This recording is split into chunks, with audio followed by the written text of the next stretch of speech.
olib peshonasiga, taqdiriga qanaqa savol tushgan bo'lsa shunga javob beradi. Rosa tayyorlangani tushmasdan boshqasi tushib qoladi. Ba'zilarga esa osonroq savol tushib qoladi.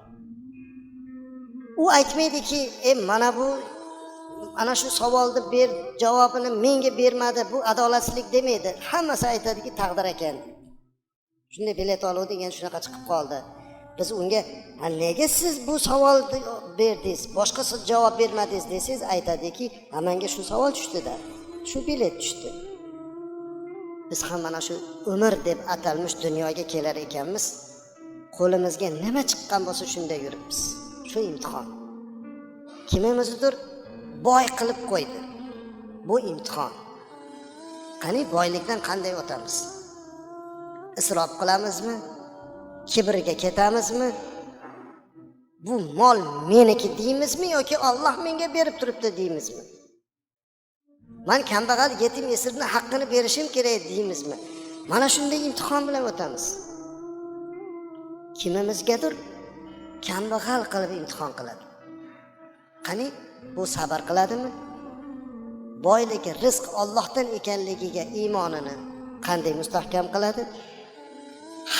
Qanday holatda ham Allohga shukr qila oladimi?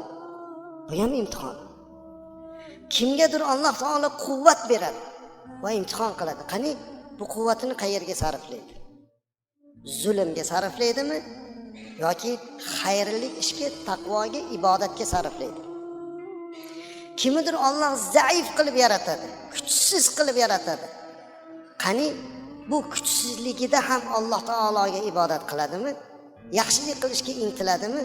Kuchsiz bo'lsa ham Allohdan boshqa hech kimdan qo'rqmayman degan e'tiqodda turadimi? Ya'ni har bir harakat aslida imtihon. Bundan imtihondan o'tishimiz kerak. Umumiy ma'noda aytadigan bo'lsak, hozirgi asr oxirgi ulamolar shunday tushuntiradiki, biz deydilar, bir kemaga chiqdik. Hayot deb atalmish kemaga chiqdik. Kemalar, bilasiz, hozirgi zamon kemalari yoki umuman shunaqa markablar toifalarga bo'linadi. Lyuks xonasi bo'ladi, kayutalari bo'ladi. Juda hashamatli bo'lsa, o'sha VIP, VIP bo'ladi. O'rtacha pul bo'lmagan odamlar mundoq yoki juda ham ekonom klassda ketadi. Shunaqa qilib tanlaydi mablag'iga qarab. Kim bunda, kim unda, kim yaxshisida, kim o'rtachasida, kim umumiy, hamma ketadigan joyda ketyapti. Ulamolar aytayaptiki, ko'ryapsizmi deyapti. Hamma har xil xonada ketyapti. Lekin hamma ketyapti. Hamma bir joyga boryapti. Faqatgina vaqtincha kimdir rohatlanibroq ketyapti, kimdir qiynalibroq ketyapti. Ammo hamma ketyapti va bir joyga ketyapti. Endi bizga o'rgatadiki, sen mana shu vaqtincha dunyoda qanday holatda ketishligidan qat'iy nazar bu yerda emas, o'sha boradigan joyingni obod qilishligini o'ylanib tur deydi. Chunki bu vaqtincha. Dunyo ko'payib ketsa ham aytish kerak, bu vaqtincha deb. Kambag'al bo'lib ketsa ham aytish kerak, bu vaqtincha. Nima bo'lsa vaqtincha hammasi. Va haqiqatda ham biz shu muvaqqat dunyoda yashab turibmiz. Ammo bu berilingan hayot ne'matini imtihon ekan, har bir jabhasini, har bir daqiqasini, soniyasini g'animat bo'lib yashamoq kerak. Bismillahirrohmanirrohim. Alhamdulillahi robbil alamin va salatu vassalamu ala ashrafil mursalin. Amma ba'd. Assalomu alaykum va rahmatullohi va barakatuh. Muhtaram azizlar, Alloh azza va jalla siz va bizlarni bu dunyoga imtihon uchun yubordi. Mana shu dunyoda biz imtihon qilib, Alloh azza va jallaga bandaligimizni bajo qilib, ibodat va taqvolar ila, ezgulik bilan, xayr baraka bilan yashab, eson omon bu dunyodan o'tib olsak, agar mana shu qilgan ibodatlarimiz qabul bo'lsa va bizni amal daftarlarimiz taroziga qo'yilganda yaxshilik amallari yozilgani og'ir kelsa, biz zafar topuvchilardanmiz. Bizlarning yelkamizda hammamizga ma'lum bo'lgan ikki farishta, kiroman kotibinlar har bir qilgan amalimizni yozib turibdi. Yaxshilik amalimizni ham yozishyapti, yomonlik qilgan gunoh amallarimizni ham yozyapti. Bilmaymiz azizlar, qiyomatda qaysi biri og'ir kelar ekan. Savob yozilgan daftarimiz og'ir kelarmikin? Gunohlarimiz og'ir kelarmikin? Buni Allohning o'zi biladi. Ammo Allohdan umid qilamizki, savoblarimiz ko'p bo'lsin deb. Mana shuning uchun umr ko'rishlikni xohlaymiz. Allohim yana menga ertalab turganimizda umr berdi. Savob daftarimni to'ldirishlik imkoniyatini ato qildi. Allohga shukrlar bo'lsin deb darvozadan qadam tashlab ibodat va taqvo ila hayotimizni boshlaymiz. Mana shu sabab azizlar, ota-onamiz olamdan o'tganda ko'zimizga yosh olamiz. Aslida o'limga hammamiz iymon keltirganmiz. Otamiz bo'ladimi, onamiz bo'ladimi, yaqinimiz bo'ladimi, o'zimizmi bir kuni bu dunyodan o'tamiz. Lekin inson olamdan o'tganda qo'rqadigan narsaning eng asosiysi daftarda qancha amal bor ekan. Otam olamdan o'tib ketdilar, onam olamdan o'tib ketdilar. Savob daftarlarda biror narsa bormikin? O'zim olamdan o'tyapman, yoshim katta bo'ldi. Savob amalim daftarimda qancha ekan? Mana bu narsani o'ylab odam tashvish qiladi. Rasulimiz alayhisolatu vasallam mana shuni bilganligi uchun ham bizlarning qalbimizga bitta taskin bo'ladigan narsani berib ketibdilar. Mana shu daftarimiz biz olamdan o'tgandan keyin berkiladi. Qaniydi 100 yil yashasak, qaniydi 200 yil yashasak, u daftarlarimiz to'lib ketsa. Lekin Alloh bergan umrcha yashaymiz-da. Daftar qancha bo'ldi ekan, qancha savob yozildi ekan deb qo'rqamiz. Lekin mana shu daftarimizni azizlar, biz olamdan o'tib ketgandan keyin ham 100 yillar savobimizni yozadigan daftarimizni berkitmasdan turish imkoniyati bor ekan. Rasulimiz alayhisalom aytdilar: "Idza matal inson inqata anhu amaluhu." Agar inson olamdan o'tsa, uning amal daftarlari kesiladi. Olamdan o'tgandan keyin endi savob yozilish to'xtaydi. Ammo lekin 3 toifa bor dedilar payg'ambarimiz alayhisolatu vasallam.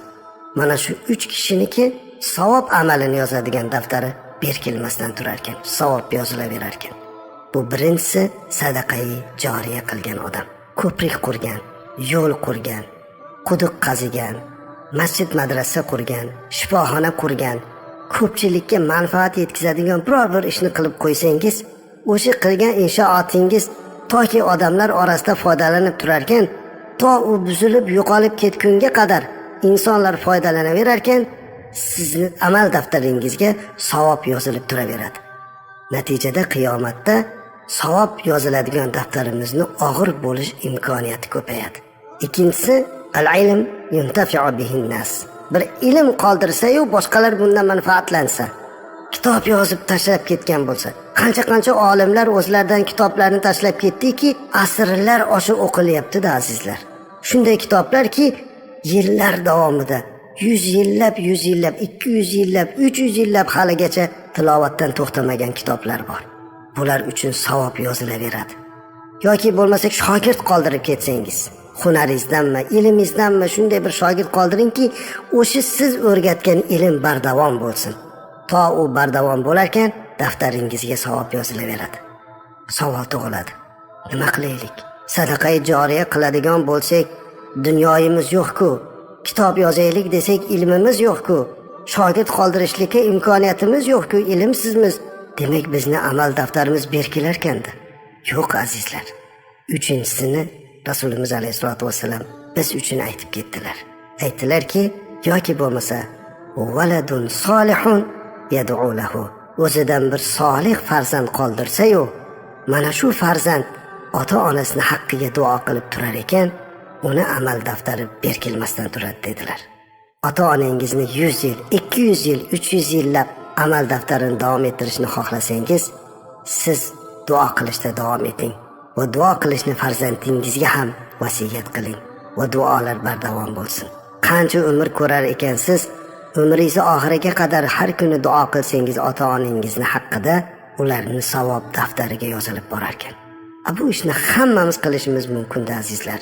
Ota-onamizni haqqiga duo qilishlik uchun bizga faqatgina mehr, yumshoq qalb va albatta sidqi dil ila Alloh azza va jallaga yuzlanib, Allohim ota-onamni mag'firatingga olgin, gunohlarini kechirgin, men qilgan barcha savob ishlarimni ularni daftariga yozgin deyishlik ila bo'ladi. Ota-onangizni daftarini yopmaslikka harakat qilingki, Alloh siz olamdan o'tgandan keyin sizni savob daftaringizni ham yopishlikdan o'zi saqlab tursin. Farzandlaringizni duosi ila bardavom bo'lsin. Assalomu alaykum va rahmatullohi va barakatuh. Bismillahirrohmanirrohim. Payg'ambarimiz sollallohu alayhi va sallamning sahobalari, tobiinlar, tabi'inlarning hayotlarini o'rgansak azizlar, naqadar bizga ma'nolik, naqadar bizga kerakli tarbiyalarni ko'ramiz. Rasulimiz alayhisolatu vasallamning buyuk sahobalaridan, u zotning xodimlaridan biri bo'lgan Anas ibn Malik radhiyallohu anhu Xolid ibn Valid Kufaning g'arbidan olib kelgan bir qancha asirlar ichidan o'ziga bir asir tanlab oldi, bir qul tanlab oldi. U mahallar quldorlik tuzumi edi azizlar. Quldorlik tuzumini birinchi bo'lib yo'qotishga harakat qilgan o'sha davrda bizning go'zal dinimiz. Kim qulni ozod qilsa unga savob berilishi, qulni musulmon qilganga savob berilishligi haqida Rasulimiz alayhisolatu vasallam juda ham ko'p gapirganlar. Anas ibn Malik radhiyallohu anhu mana shunday bir xizmatkor oldilar. Yigitni tarbiya qildi, u islom dinini qabul qildi, iymonga keldi. Shu darajada iymoni baquvvat bo'lib ketdiki, Anas ibn Malik radhiyallohu anhu bilasizlar, u zot payg'ambarimiz alayhisolatu vasallamning xizmatlarida 10 yil bo'lgan zot. Uylarda tarbiya bo'ldi, uning uchun qalbiga nur kirdi, islom nuri kirdi. Shu qadar bo'lib ketdiki, kunlardan bir kun Anas ibn Malik radhiyallohu anhu qarasa, Sirin kechqurunda yig'lab namoz o'qiyotgan ekan. Oldiga kelib, "Nima qilyapsan?" dedi. Sirin Anas ibn Malikka qarab, "Xo'jam," dedilar. "Men sizni xizmatkoringiz, qulingizman. Men kunimni 2 qismga bo'lib oldim. Kunduzi sizga xizmat qilaman, kechasi esa bandaligimni bajo qilay deb ibodat qilib chiqaman," dedi. Anas ibn Malik unga qarar ekan, "Subhanalloh, sen mening xo'jamning quli bo'lib qolsan," dedi. Ya'ni Allohga mendan ko'ra ko'proq qul bo'libsan. Men xo'jamni qulini qul qilib ishlata olmayman. Sen ozodsan, dedi. Sirin juda mohir bir hunarni egallagan edi. Ba'zilar uni temirchi yoki bo'lmasa miskar desa, ba'zi tarixchilar uni qozon quyuvchi ham debdilar. Mana shunaqa kasbni egallagan Sirin yangi musulmon bo'lgan, dinda har bir jabhalarini o'rganar, buyuk sahoba Anas ibn Malikdek zotdan va boshqa sahobalardan dinda ta'limini olardi. Hunari yaxshi, birpasda hammaga tanildi, qo'liga bir qancha sarmoyalar tushdi. Odamlardan so'radi, "Men boy bo'lyapman, badavlat bo'ldim, nima qilish kerak?" Odamlar maslahat berdi, "Ey Sirin, endi o'zingga tinch bo'lib qolding, uylan, oila qur. Chunki payg'ambarimiz alayhisolatu vasallam uylaninglar, ko'payinglar. Men ummatimni ko'p bo'lishdan faxr qilaman degan, qodir bo'lding boqishlikka, uylan," dedilar. Kimga uylanish kerak? Rasulimiz alayhisolatu vasallam dini diyonatligiga uylanishlikni tavsiya qilganlar. Mana shundayga uylan dedilar. Sirin o'ziga jufti halol izlashni boshladi. Tasavvur qiling, kechagina qul edi, ozod bo'ldi. Na uni atrofda yaqin qarindoshi bor, na e'tiborli nufuz himoyachisi bor, hech kimi yo'q bo'lgan oddiygina bir inson, musofir bo'lib kelgan inson o'zi uchun jufti halol izlayapti. Kim beradi bunga qiz? Hozir shunaqa inson kelsa qizingizni bera olasizmi? Yo'q, albatta. Sirin o'zi izlab bir xonadonga sovchilikka o'zi kirib bordi. Kimni xonadoniga deysizmi? O'sha davrda xalifa bo'lib turgan Abu Bakr Siddiq radhiyallohu anhu uylariga. Albatta o'zini qizi emas, u ham xuddi shunday joriya bo'lib boqib, tarbiya qilib, Sofiya deb ism qo'yilgan, ayniqsa Oyisha onamiz sevgan qizlarini uylariga kirdi. Ozod qilingan joriya edi. Abu Bakr Siddiqning oldilariga kelib radhiyallohu anhuga, "Qizingiz bor ekan, o'zingizni qizingiz emas ekan, joriya boqib katta qilgan ekansiz. Dini diyonatini eshitib keldim, menga o'sha qizingizni nikohlab bering," dedilar. Abu Bakr Siddiq, "Ey, nima deyapsan? Sen kimsanki mendek amiral mu'minin, mo'minlarning amiri bo'lib turgan Abu Bakr Siddiqdek zotning uyiga sovchi bo'lib ostonani hatlab kirishlikka senda qanday jur'at bo'ldi? Sen kimsan o'zi?" degan gapni gapirmadilar. Balki unga qarab, "Marhabo, xush kelibsiz, qadamingizga hasanot. Sizdek inson bizni xonadonimizga kelganidan boshimiz osmonga yetdi," dedilar. Qarang, ba'zan ko'cha-ko'yda eshitib qolamiz, ba'zi aka-ukalarimiz kalandimoqlik bilan aytadilarki, "Falonchi meni uyimga qizimni so'rab kelibdi. Juda xafa bo'ldim." Sen kimsan-ku meni uyimga qizimni so'rab kelasan? Nima haqqing bor? Jahlim chiqdi, ayolimga telefon qilib haydavor dedim, ayolini haydavordi. Ey birodar, qizingiz bor ekan, sizni uyingizga kelyapti. Xursand bo'lib kutib oling. sizni o'ziga munosib ko'rganligi uchun shukr qiling. Siz Abu Bakr Siddiq radhiyallohu anhudan ziyoda emassiz. Xush kelibsiz deng. Sizni yaxshi insonlar qatoriga qo'yibdi. Umr yo'ldosh uchun sizni juftingizdan dunyoga kelgan farzandingizni ixtiyor qilibdi. Bu siz uchun sharaf bo'lish kerak. Kim bo'lishdan qat'iy nazar. Qizi borni uyga shoh va gado kiradi deb bekorga aytmagan. Abu Bakr Siddiq radhiyallohu anhu ammo uzr so'rayman dedi. Qizimni Oyisha radhiyallohu anha tarbiya qilgan. Men undan bir so'rab qo'yay dedilar. Xo'p deb Sirin chiqib ketdi. Abu Bakr Siddiq odamlardan so'ray boshladi. Bir Sirin degan bola kelibdi. Tanisizlarmi? Odamlar maqtadilar. U zo'r, u hunarmand, u badavlat, u tijoratchi. Qizingizni bersa shundayga berasiz. Lekin Abu Bakr Siddiq radhiyallohu anhu ga hech kim ko'yinidagi javobni bermasdi. Chunki u zot va barakat uni na tijoratini, na kasbkorini, balki uni husn xulqini, din va diyonatini so'rardilar. So'ngra odamlar aytdiki, u Anas ibn Malikning quli edi. Anas ozod qilgan, oldiga boring dedilar. Anas ibn Malik radhiyallohu anhu da oldiga bordilar. "Ya Anas" dedilar. "Sizni uyingizda qul bo'lib kelgan, ozod bo'lgan Sirin degan Oyisha boqib tarbiya qilgan Sofiyaga sovchi bo'lib kelibdi. Qanaqa yigit? U qiz bizga omonat, munosibiga beraylik" dedik. Anas ibn Malik yaxshi yigit, hunarmand, o'ziga tinchlayotdilar, gapini to'xtatdi-da. "Ya Anas ibn Malik" dedilar. "Akhbirni an dinihi." Menga uni dinidan gapiring, xulqidan gapiring dedilar. "Zavijha ya Amiral Mu'minin." "Ey Amiral Mu'minin, qizingizni tezda unga nikohlab bering. Undan yomonlik ko'rmaysiz" dedilar. "Men guvohlik beraman, u shunday taqvodor bo'lganligi uchun men uni ozod qildim" dedi. Abu Bakr Siddiq radhiyallohu anhu boqib olgan qizlari Safiyani Siringa nikohladi. Sirin odamlardan so'radi, "Endi nima qilish kerak?" Payg'ambarimiz alayhisolatu vasallam "Uylansangiz e'lon qiling, xursandchilik qiling, to'y qiling" deganlar. "To'y qil" dedilar. To'y qildilar. Albatta isrof qilmagan holda. Uyiga bir qancha ulug' zotlarni chaqirdi. Anas ibn Malik radhiyallohu anhu keldilar. Ubay ibn Ka'b radhiyallohu anhu keldilar. Abdullah ibn Abbos radhiyallohu anhu hammalari kelib o'tiribdilar. Ularga osh non berib, xursandchilik qilib, nikohlarini e'lon qilgandan keyin Sirin hech kutmagan bir gapni gapirib qoldilar.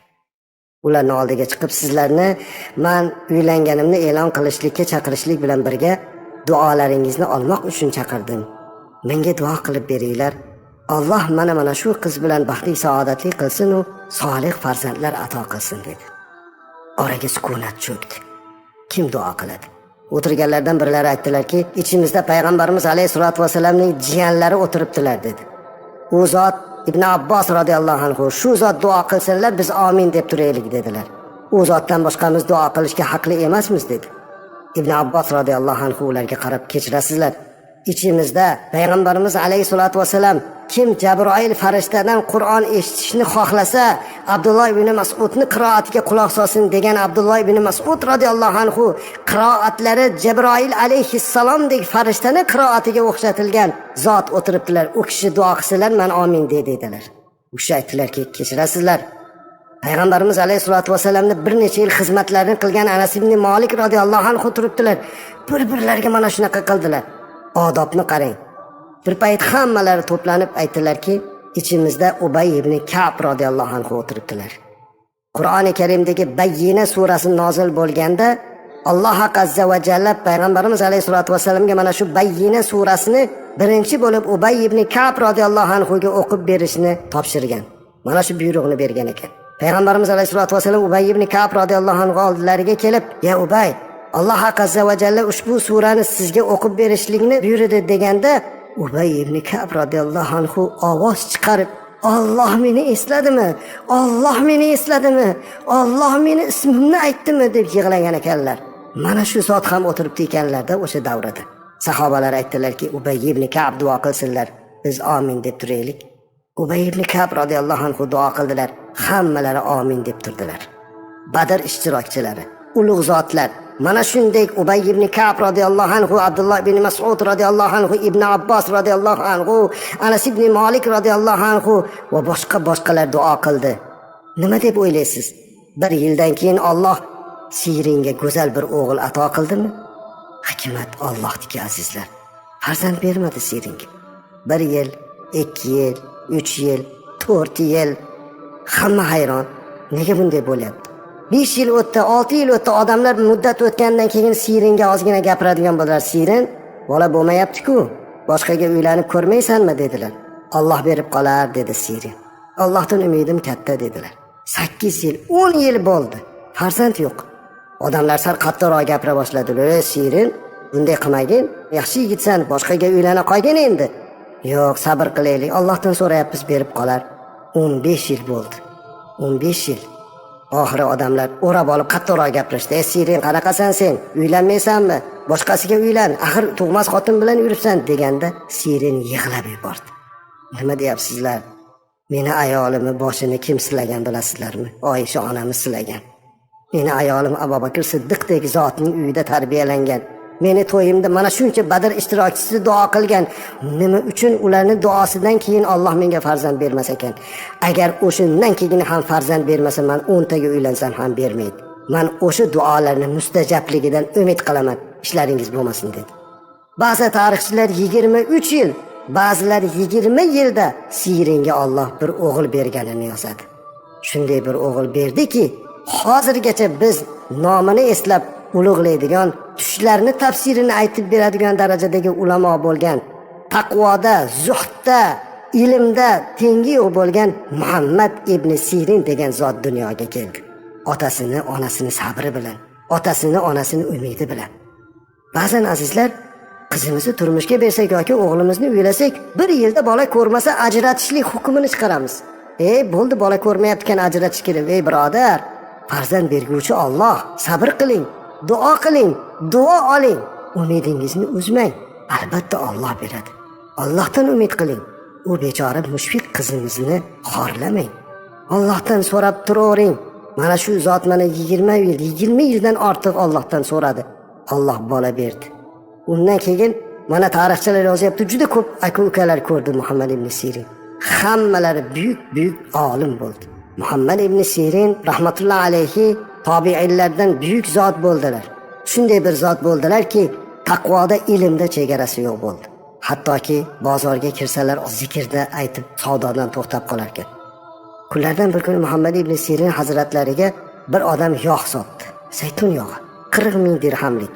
Qarasalar ichiga sichqon tushib, chirib, yorilib ketibdi. O'ylanib qoldilar, endi nima qildim? Odamlarga sotsam buni haromni sotaman. Qaytarib bersam egasi betaqvolik qilib odamlarga sotib yuborsa nima qilaman? To'kib yubordi. Natijada qarz bo'lib qoldilar, bera olmay qoldilar. Haqdor esa Muhammad ibn Sirinni valiga shikoyat qilib qamatib qo'ydi. Zindonga tushib qoldilar. O'sha joyda o'tirib qoldilar, nima qilishni bilmaydilar, yig'layaptilar. Uzishga harakat qildi, Allohdan so'radi, lekin haqdor haq qamab qo'ydi. Shu payt ulug' zot sahobai kirom Anas ibn Malik radhiyallohu anhu olamdan o'tdilar. Olamdan o'tishlaridan oldin ularga iltimos qilib, meni yuvishimni ham, kafallashini ham, janozamni ham Muhammad ibn Sirin o'qisin dedilar. Shunday deb vasiyat qildilar. Odamlar valini oldiga bo'ldilar. Ahar Anas ibn Malik radhiyallohu anhu buyuk sahoba, payg'ambarimiz alayhisolatu vasallamning eng yaqin sahobalardan 10 yil xizmatida bo'lgan olim zot, vasiyatlarni bajaraylik, bir marta ruxsat bering, kelib janozasini o'qib bersin, yana qaytib qamog'iga borsin dedi. Hammalari oldiga kelib iltimos qildilar. Muhammad ibn Siringa ruxsat berdi. U zot chiqib Anas ibn Malikning janozasini o'zi o'qidilar. Hatto janozani o'qib uyida bola chaqasi bilan ko'rishmasdan yana to'g'ri zindonga qaytib keldi. Zindonda xizmat qilib turgan askarlar, nega bunday qildingiz, nega oilangiz bilan ko'rishmadingiz deganda, vali menga faqat janoza o'qishlikka ruxsat berdi dedilar. O'sha joyda turgan askarlar buni nima uchun qamalganini eshitib, axir siz taqvo yuzasidan shunday bo'pti ekan, sizga kechqurun oilangizga borishga ruxsat beramiz, borib oilangiz bilan yotib ertaman zindonga qaytib keling, hech kimga aytmaymiz dedilar soqchilar. Unda Muhammad ibn Sirin ularga qarab, bunday qila olmayman. Nega? Chunki vali sizni rahbaringizni topshirig'ini buzib xiyonat qilishingizga men sherik bo'la olmayman degan ekanlar.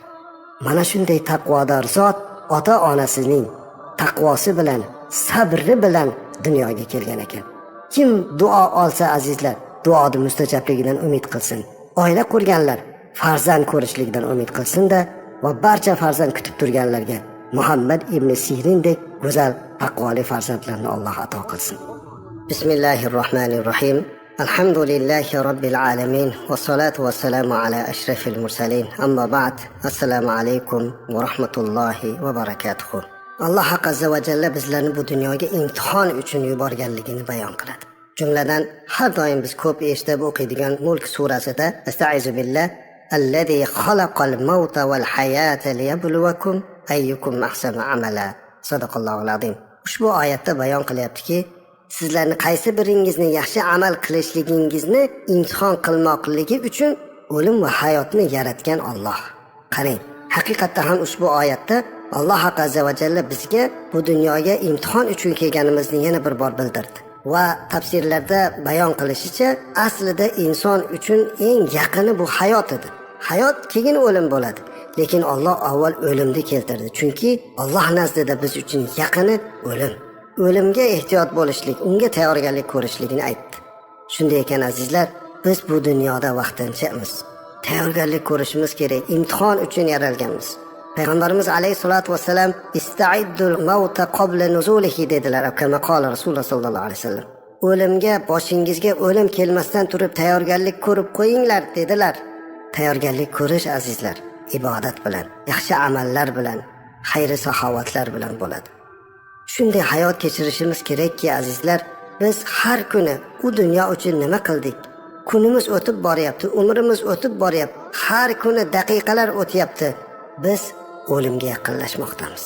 Aslida har bir mo'min musulmon azizlar, bu dunyodan o'tayotgan o'zini yaqinlarini kuzatishlik tadbirini ham o'rganish kerak. Nima qiladi? Og'ir kasal bo'lib qolganda qanday holat qiladi? Uni qiblaga qarab yotkizib qo'yishligi, oldida o'tirib doimo shahodat kalimasini qaytarib o'tirishligi lozim. Chunki kalimani aytib bu dunyodan o'tishligi qancha ham ulug'. Eng oxirgi aytgan kalimasi ashhadu an la ilaha illalloh va ashhadu anna Muhammadan abduhu va rasuluhu bo'lishligi. La ilaha illalloh Muhammadur Rasululloh kalimasi ila ketishligi bu hammamizning orzuyimiz. Bu hammani boshida bor azizlar. Avvalo hammamizni ham ota-onamizni, yaqinlarimizni umrlarini uzoq qilsin. Lekin bu haqiqatda bir kuni kimdir olamdan o'tadi. Bizda azizlar olamdan o'tgan odam yo'qolib ketdi deyilmaydi, balki bu dunyodan boshqa dunyoga ko'chib ketdi deyiladi xolos. Shunday ekan, ota-onamizmi, jigar go'shalarimizmi, o'zimizmi bunga tayyorlanishimiz kerak, o'rgatishimiz kerak. Qani aytingchi, juda ko'p holatlarda ota-onasidan ayrilishlik musibatida hamma ham mana shu aytilinganlarga amal qilyaptimi-ki? Hattoki meni kechirasizlar, olamdan o'tgandan keyin ba'zan ota yoki ona yuvilishlik uchun ham muammo paydo bo'ladi. Qayerdandir bir yuvishni topib kelishlik kerak, u g'assol yuvib berishlik kerak. U bo'lmasa qiyinchilik. Aslida farzandlar, yaqinlar shu ishni qilmoqligi kerak. Bilmayman deyishligimiz bu uyat ish. O'rganish kerak. O'zini otasini, o'zini onasini, farzandlari, yaqinlari yuvib chiroyli qilib kuzatishligi axir bu o'zi uchun katta sharafli xizmat-ku. Mayli bilmasa biror birtasi yordamga bilgan odam kirsin, lekin aslida o'zini yaqinlari mana shu ishni qilishligi kerak. Shuning uchun ham aytiladiki, o'sha kim g'assol bo'lsa, biror bir mayitni yuvishda ishtirok etsa, u yerda bo'lgan hodisalarni tashqariga chiqib aytishi mumkin emas. Faqat yaxshiligini aytish mumkin. Aytaylik, yuzlari chiroyli bo'lib ketdi, muattarlanib ketdi desa bo'ladi. Ammo yuvayotganimizda manaqa holat bo'ldi, ko'rinishi bunday holat ekan, qorayib qopti yoki mana bundoq degan salbiy narsalarda aytishlik bu xiyonat. Ana bu narsani yashiradigan, yaxshisini oshiradigan u uning yaqinlarida. Shuning uchun imkon qadar yaqinlari qilish kerak.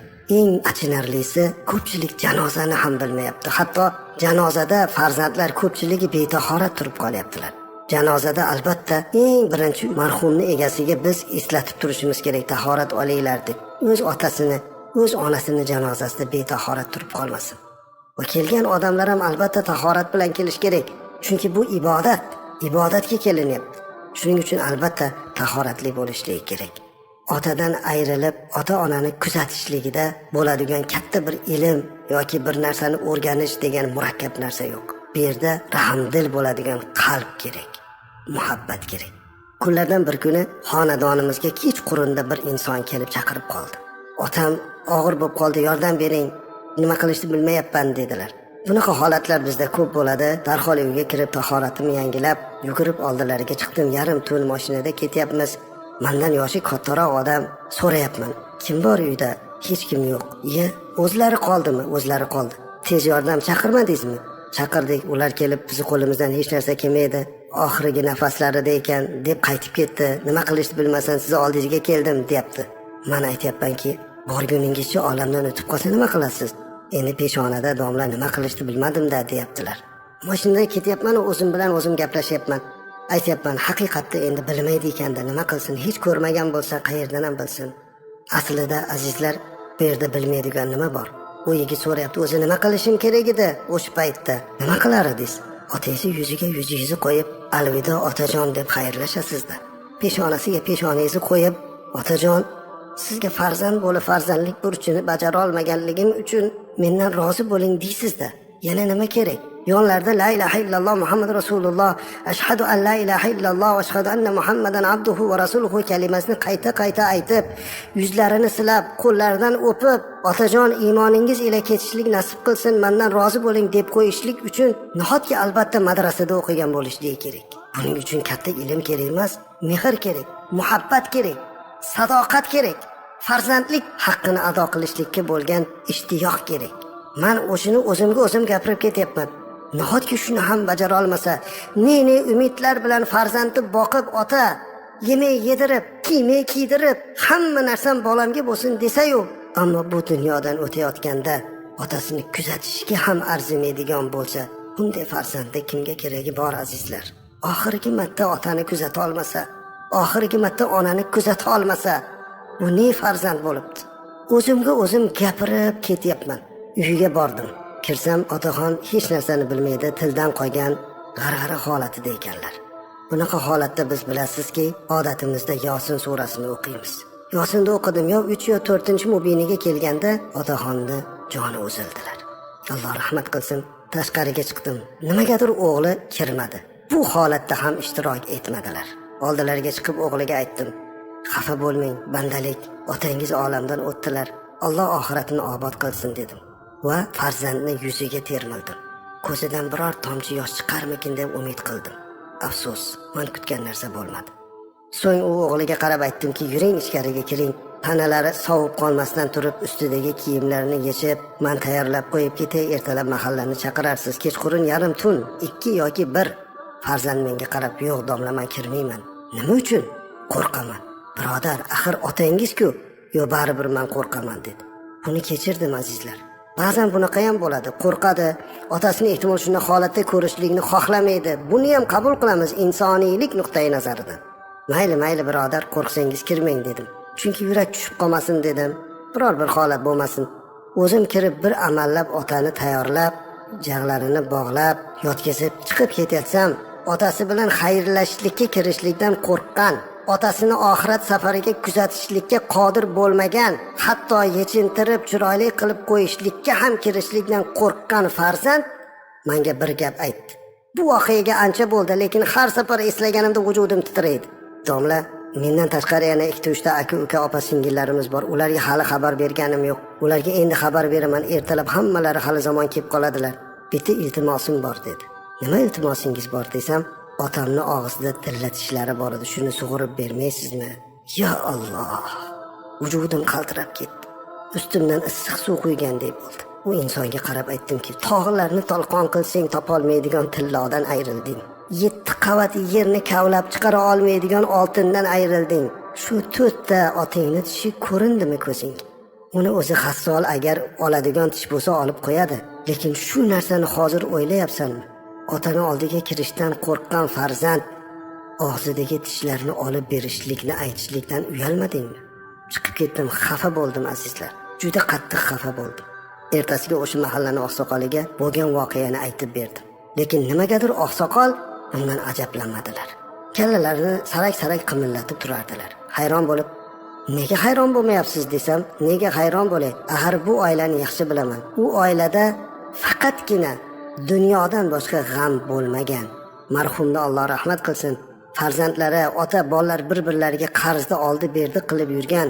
Shunday ekan, bola uchun ham dunyodan ayrilish eng katta musibat ekanda, otadan ayrilish emas" deb javob berdi oqsoqol. Azizlar, bu narsa ko'p narsani menga ta'lim qildi. Shundan beri ko'pchilikka aytaman, birodar, uyingizda otangiz yoki onangiz olamdan o'tsa kuzating. Oldilarida turing. Yuziga yuzingizni qo'yib xayrlashib oling. Ular bilan vidolashib oling. O'zingiz yuving, kafanlashda ishtirok eting. Buni ham bilishlik kerak. Men bilmayman deyishlik musulmon uchun uyat ishlar. mahallalarda shunaqa ishlarga aralashib o'rganib qo'yishlik kerak. To qabrga qo'yishlik ishlarigacha o'rganishimiz kerak. Bu bizni musulmondagi haqqimizdan tashqari farzandlik, jigargo'shalik bo'lgan vazifalarimizdir. Shunday ekan, Alloh azza va jalla biz olamdan o'tayotganda oldimizda o'tirib, Qur'on tilovat qilib, kalima aytib, yuzimizga yuzini qo'yib, alvido otajon, borar joyingiz jannat bo'lsin, mendan rozi bo'ling deydigan, janozamizni o'zi o'qib, o'zi qabrga qo'yadigan farzandlar ato qilsin. Alloh hammalaringizni, o'tganlaringizni rahmat qilsin, qolganlarimizni salomat aylasin. Bismillahirrohmanirrohim. Azizlar, Alloh subhanahu va taolo Qur'oni Karimda shunday deb marhamat qiladi. Astagfiru billah va la in shakartum la azidannakum. Ya'ni agar meni bergan ne'matlarimga shukr qilsalaringiz, men u ne'matni sizlarga yanada ziyoda qilib beraman. La azidannakum betal ta'kid bilan aytilyapti. Yana ziyoda qilaman deyapti. Ayni mana shu oyatni tafsirida, Tafsirur Ruhul Bayon degan tabarruk mashhur tafsir kitobimizda bir hikoya keltiribdilar.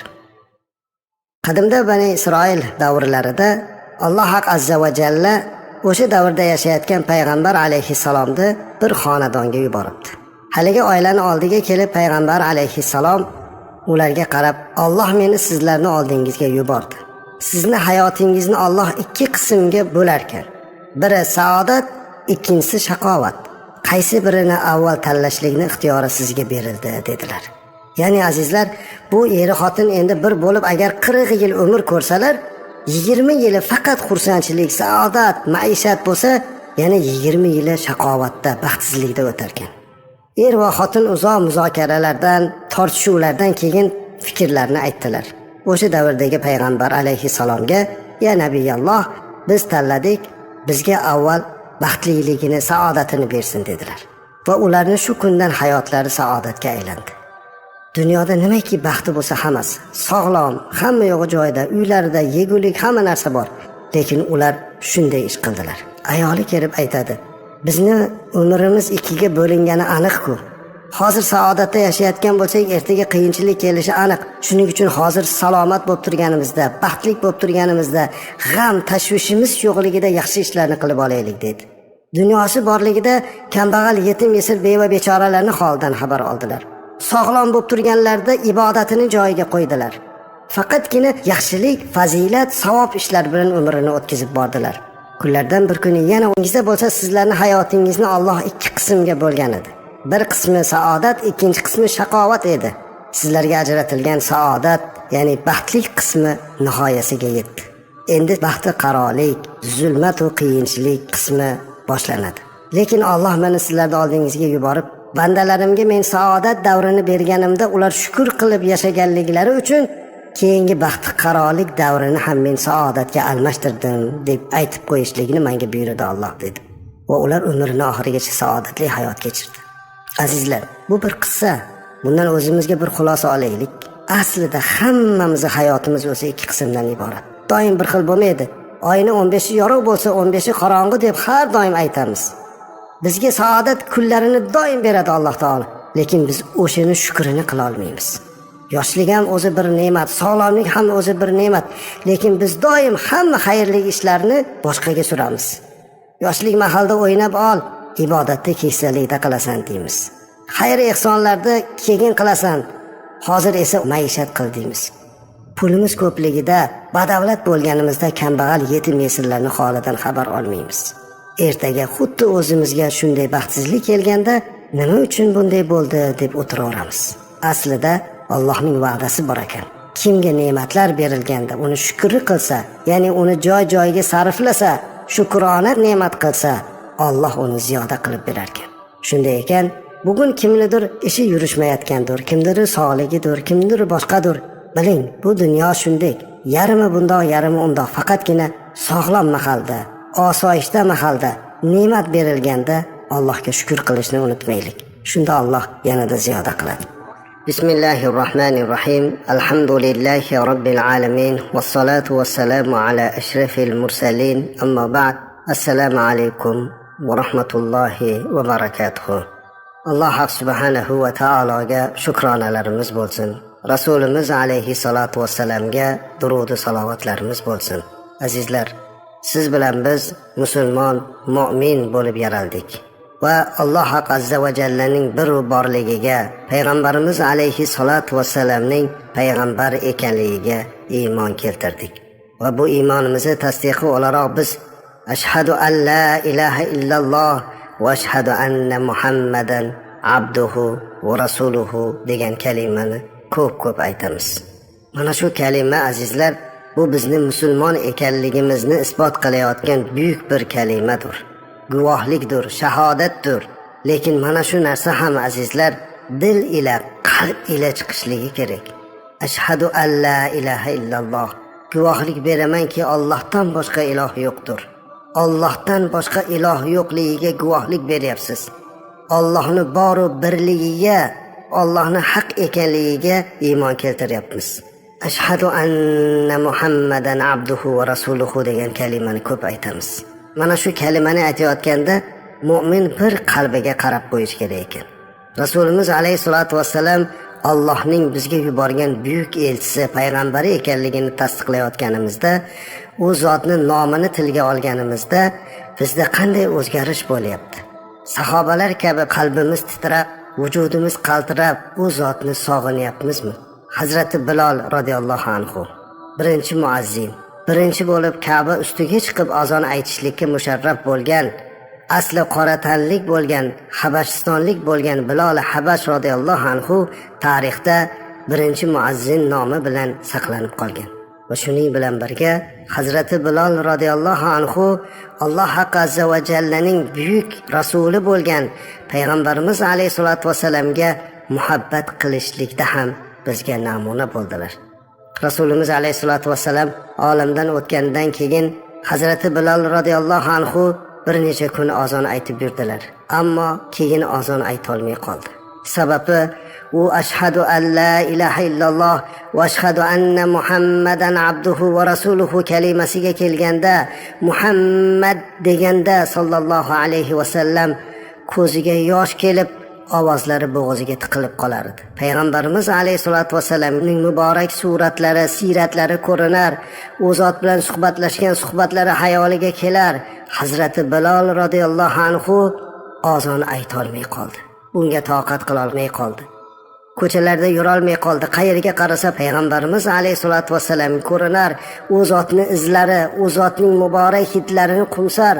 Oxir oqibat Hazrati Bilol radhiyallohu anhu Abu Bakr Siddiq radhiyallohu anhudan ruxsat so'rab Shom sharifga chiqib ketdilar. Avvaliga Abu Bakr Siddiq radhiyallohu anhu ruxsat bermadilar. "Ya Bilol, shu yerda turgin" dedilar. Lekin Hazrati Bilol radhiyallohu anhu, "Siz meni qullikdan sotib olib ozod qilgansiz. Agar bu ishni o'zingiz uchun qilgan bo'lsangiz unda qolay. Lekin Alloh uchun qilgan bo'lsangiz unga menga ruxsat bering" dedilar. Noiloj qolgan Abu Bakr Siddiq radhiyallohu anhu o'sha mahalda Amiral Mu'minin xalifa bo'lib turuvdilar. Ruxsat berdilar. Hazrati Bilol Shom sharifga ketdilar. Shom sharifga borib Hazrati Bilol radhiyallohu anhu dini diyonatni ta'limini berdi va mana shu joyda oila qurib uylandilar.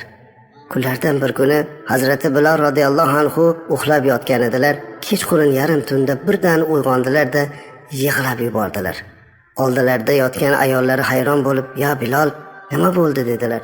Shunda "Men tushimda Rasululloh sallallohu alayhi va sallamni ko'ribman" dedilar. Azizlar, tushingizda Rasulimiz alayhisolatu vasallamni ko'rganmisiz? Ko'rganingizda mana shunday yig'laganmisiz? Agar shunday qilgan bo'lsangiz, sizda Hazrati Bilol radhiyallohu anhuning qalbidagi muhabbatdan bir nasiba bor ekan, Alloh ziyoda qilsin. Payg'ambarimiz sallallohu alayhi va sallam aytadilar-ki, "Kim meni tushida ko'rsa, u haq ko'ribdi" deganlar. Chunki shayton hech qachon payg'ambarimiz alayhi salatu vasallamning ko'rinishlariga kira olmas ekan. Hazrati Bilol radhiyallohu anhu ham payg'ambarimiz alayhi salatu vasallamni tushlarda ko'rganligi uchun yig'ladilar va birdan payg'ambarimiz alayhi salatu vasallamni eslab qoldilar. U zot yurgan yo'llarni ko'rgisi keldilar. Madina Munavvaraga ketdilar. Madinaga borganlarda sahobalarni qanchalar ko'rdilar. Hammalari Hazrati Bilol radhiyallohu anhu ni ko'rganda beixtiyor payg'ambarimiz alayhisolatu vasallamni eslardilar. Abu Bakr Siddiq ko'rdilar, ko'rishib aytdilarki, "Ya Bilol, bir azon aytib bergin" dedilar. Uzr so'radilar. ayta olmayman dedilar.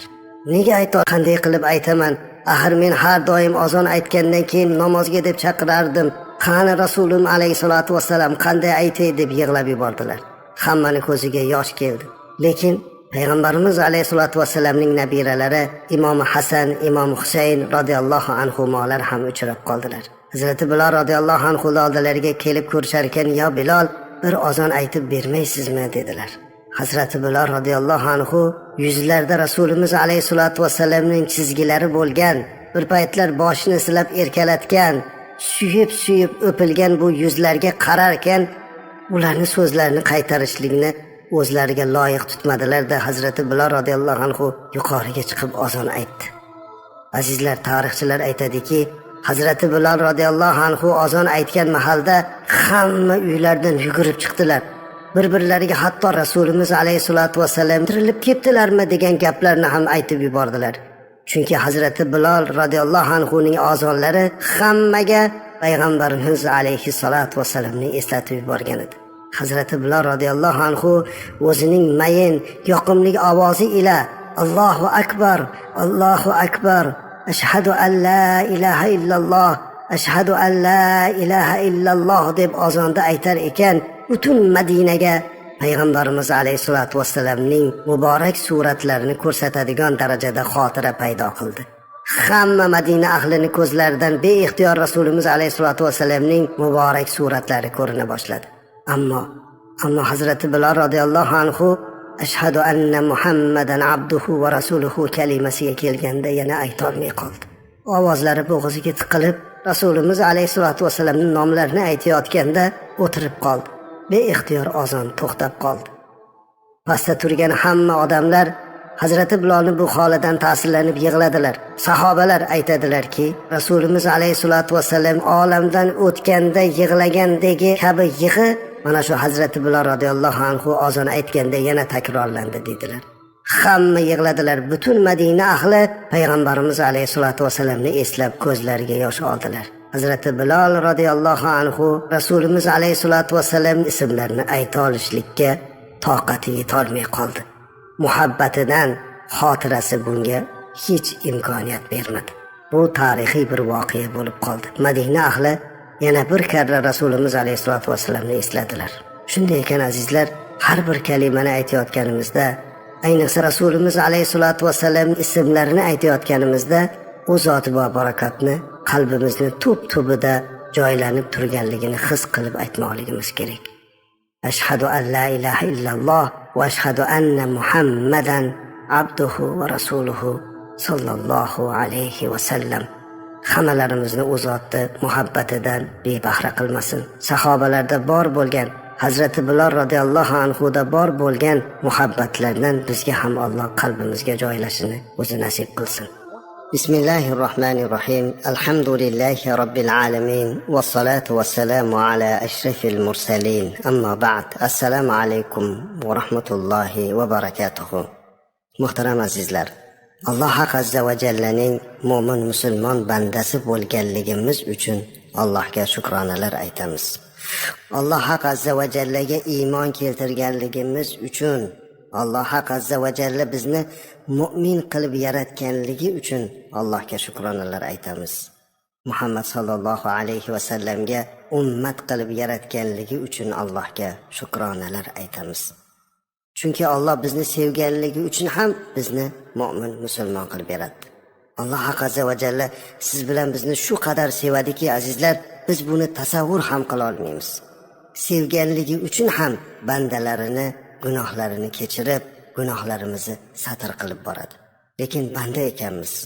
Ba'zan ojizlik qilamiz, ba'zan shayton alayhi la'nani yo'liga yurib qo'yamiz, gunohlar qilib qo'yamiz. Alloh gunohlarimizni kechirsin.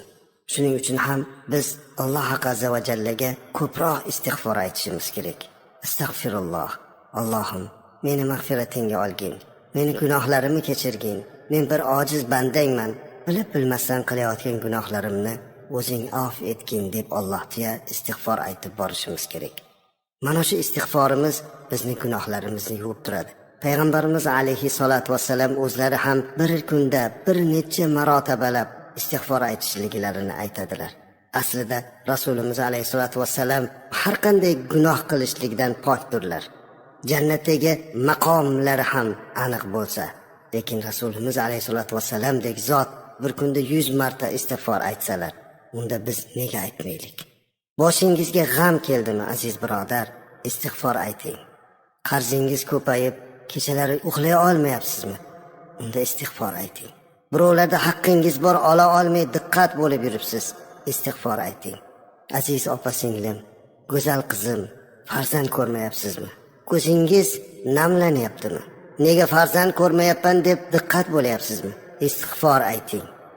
Hamma mana shu g'am va tashvishlarni kaliti bu istig'for.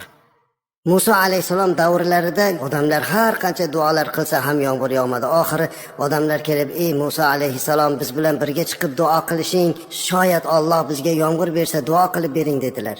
Musa alayhisalom butun xalqi bilan, qavmi bilan bir sahroga chiqib Allohga duo qilib yomg'ir so'radilar. Lekin Alloh bir tomchi ham yomg'ir yog'dirmadi. Hayron bo'lgan Musa alayhisalom, "Ey Robbim, nega duoyimizni qabul qilmayapsan?" dedi. Shunda Alloh azza va jalla, "Ey Musa alayhisalom, seni mana bu turgan ummatingning ichida menga 40 yildan beri gunoh ma'siyat qilib turgan odam bor. Modomiki mana shu gunohkor banda ichingizda turar ekan, sizlarni duoyingizni qabul qilmayman" dedi. Qarang azizlar, bitta gunohkor sabablik mana shuncha odamning duosi qabul bo'lmas ekan, o'zini duosi qanday qabul bo'lsin? Agar biz atrofimizga qaraydigan bo'lsak, ehtimol atrofimizdagi odamlarni duolarini qabul bo'lmasligiga biz sababchidirmiz deb o'zimizga baho berishimiz kerak. Gunohkor o'ziga emas, atrofiga ham ta'sir qilyapti. Duo qilyapti, duosi o'tmayapti. Alloh azza va jalla aytdi Musa alayhisalomga, "Qavmingning ichida 40 yildan beri menga gunoh qilib yurgan odam sabab duolaringiz qabul bo'lmaydi." Shunda Musa alayhisalom qavmiga o'girilib aytdiki, "Ey qavmim" dedilar, "Sizning ichingizda 40 yildan beri Allohga gunoh ish qilib yurgan bir kimsa bor ekan. Mana shu sabab Alloh bizni duoyimizni qabul qilmayapti. Iltimos chiqib keting" dedi. Kim chiqadi azizlar bunaqa holatda? Agar kimdir chiqadigan bo'lsa, xalq unga nafrat ko'zi bilan qaraydi. O'shalar ichida haqiqatda ham 40 yildan beri o'sha gunohni qilib yurgan odam turgan ekan. U odam o'ylanib qoldi, hozir men chiqsam odamlar nafratiga qolaman, qo'li bilan ko'rsatadi. Shu sabab bizni duoyimiz qabul bo'lmayotgan ekan deydilar. Agar chiqmasam duo qabul bo'lmaydi, yomg'ir yog'maydi, nima qilaman dedi-da, Alloh azza va jallaga bo'ynini egib, hech kimga bildirmasdan qalbi bilan ko'ziga yosh olib, "Ey Robbim, mehribon Allohim, 40 yildan beri gunoh qilib kelmoqdaman. Lekin Robbim 40 yildan beri mana shu gunohlarimni hech kimga bildirmasdan meni to'sib kelding. Bugun meni tavbamni qabul qil. Men senga istig'for aytaman. Gunohlarimni kechirgin ya Robbi, meni sharmanda qilmagin va bizlarni duoyimizni qabul qilgin" dedi. Shu zahoti osmonda bulut ko'rildi va butun xalqni ustida yomg'ir yog'a boshladi. Musa alayhisalom hayron bo'lib, "Ey Robbim, bu qanday hol? Hozirgina gunohkor bor, yomg'ir yog'maydi, duosini qabul qilmayman degan eding-ku" dedi. Alloh azza va jalla, "Ey Musa alayhisalom, u bandam istig'for aytdi, tavba qildi. Men uni tavbasini qabul qildim" dedi. Shunda Musa alayhisalom, "Ey Robbim, u banda kim ekan? Men uni bir ko'ray" dedi. Alloh azza va jalla, "Ey Musa, 40 yil menga gunoh ishlarni qilib yurganda sir saqlagan bandamni endi men uni tavbasini qabul qilganda senga oshkor qilaymi" dedi. Robbimizning mehribonchiligi azizlar. Istig'for aytsak duo qabul bo'lar ekan. Shuning uchun ko'proq istig'for aytishimiz kerak. Qanaqa g'amimiz bo'lsa ham, chunki Hasan al-Basri rahmatullohi alayhining oldilariga odamlar turli tashvishlar bilan keldi. Kimdir bola ko'rmayapman deb keldi, kimdir qurg'oqchilik, kimdir bundoq. Hammalariga bir xil javob bergan ekanlar. Istig'for ayting deb.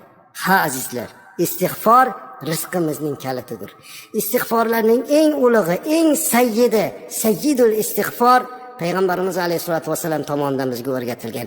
Agar kim buni kunduzi aytsa, kechqurun olamdan o'tsa, kechqurun aytib kunduzi olamdan o'tsa, u albatta jannatga kiradi. Rasulimiz alayhisolatu vasallam bu istig'forni bizga o'rgatganlar. U quyidagi istig'fordir. Sayyidul istig'forni sizlarga ham eslatib qo'ymoqchimanki, ko'proq aytaylik. Allohumma anta robbi, la ilaha illa anta xalaqtani va ana abduka va ana ala ahdika va va'dika mastata'tu. أعوذ بك من شر ما صنعت أبوء لك بنعمتك علي وأبوء بذنبي فاغفر لي فإنه لا يغفر الذنوب إلا أنت. ya'ni ma'nosi shundayki, ey Allohim, sen meni parvardigorimsan, sendan boshqa iloh yo'q, meni yaratding, xalq qilding va men seni qulingman, bandangman. Men senga bergan va'damda va senga bergan ahdimda qodir bo'lganimcha turibman. Qilgan narsalarimni yomonidan seni noming bilan panoh tilayman. Menga ato qilgan ne'matlaringga iqror bo'ldim va yana gunohlarimga ham iqror bo'ldim. Meni gunohlarimni kechir, chunki sendan boshqasi gunohlarni kechira olmaydi. Mana bu azizlar, sayyidul istig'for. Mana shu duoni ko'proq aytish kerak. Agar farzand umidida farzand ko'rmoqchi bo'lib yurgan oilalar farzand ko'rmayotgan bo'lsalar, er va xotin, kelin kuyovlar tahoratli bo'lib, yig'lab ko'zlariga yosh olib, mana shu istig'forni ko'p aytsinlar. Inshaalloh Alloh ularga farzand ato qiladi. Va bu farzandlarining quvonchi bilan xonadoni fayzi barakotga to'ladi.